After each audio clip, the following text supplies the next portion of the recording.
கல்வி நிலையங்களில் மாணவர்களுடைய தற்கொலைகளை தடுக்க ஏற்படுத்த வேண்டிய வழிகாட்டுதல்களை வெளியிட மத்திய மாநில அரசுகளுக்கு உச்சநீதிமன்றம் உத்தரவிட்டிருக்கிறது. விவரங்களை கேட்டு பெறலாம். எமது செய்தியாளர் வெங்கடேசன் இணைப்பில் இணைகிறார். வணக்கம் வெங்கடேசன், எந்த வழக்கில் உச்சநீதிமன்றம் இது மாதிரியான உத்தரவுகளை பிறப்பித்திருக்கிறது? கால நெறிமுறைகள் இல்லை கால அவகாசம் ஏதாவது விடுக்கப்பட்டிருக்கா? விவரங்களை பதிவு பண்ணுங்க.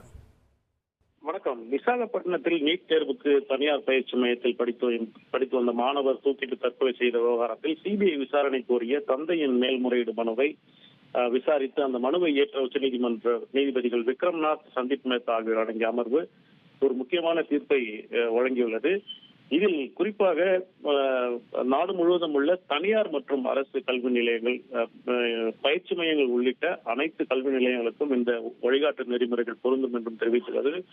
100க்கும் மேற்பட்ட மாணவர்களை கொண்ட கல்வி நிலையங்கள் மனநல ஆலோசகர்களை நியமிக்க வேண்டும் என்றும், கல்வி நிலைய வளாகங்களில் உள்ள விடுதிகள், பொதுவாக கூடும் இடங்கள், இணையதளங்கள் ஆகியவற்றில் தற்கொலை தடுப்பு உதவி எண்களை காட்சிப்படுத்தி விளம்பரம் செய்ய வேண்டும் என்றும், மாணவர்களின் திறன்களுக்கு ஏற்ப அவர்களை பிரிப்பதோ அவமதிப்பதோ மதிப்பெண்களை இலக்கு நிர்ணயிப்பதோ கூடாது என்றும் உச்சநீதிமன்ற உத்தரவில் தெளிவுபடுத்தியுள்ளது. மேலும் கல்வி நிலையங்களில் ஆசிரியர்கள் மற்றும் பணியாளர்களுக்கு ஆண்டுக்கு 2 முறை மனநலம் உதவி சார்ந்த பயிற்சிகள் அளிக்கப்பட வேண்டும் என்றும் உத்தரவிட்டுள்ளது.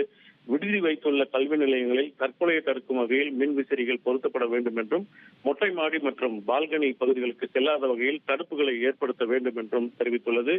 இந்த வழிகாட்டுதல்கள் தொடர்பாக நாடாளுமன்றம், சட்டப்பேரவைகளில் சட்டம் இயற்றும் வரை இவை நடைமுறையில் இருக்கும் என்றும், தனியார் பயிற்சி மையங்களில் மனநலம் சார்ந்த பாதுகாப்பு சார்ந்த விதிகளை மாநில அரசுகள் மற்றும் யூனியன் பிரதேச அரசுகள் 2 மாதங்களுக்கு உருவாக்க வேண்டும் என்ற காலக்கெடுவையும் உச்சநீதிமன்றம் அளித்துள்ள தீர்ப்பில் உத்தரவிட்டுள்ளது.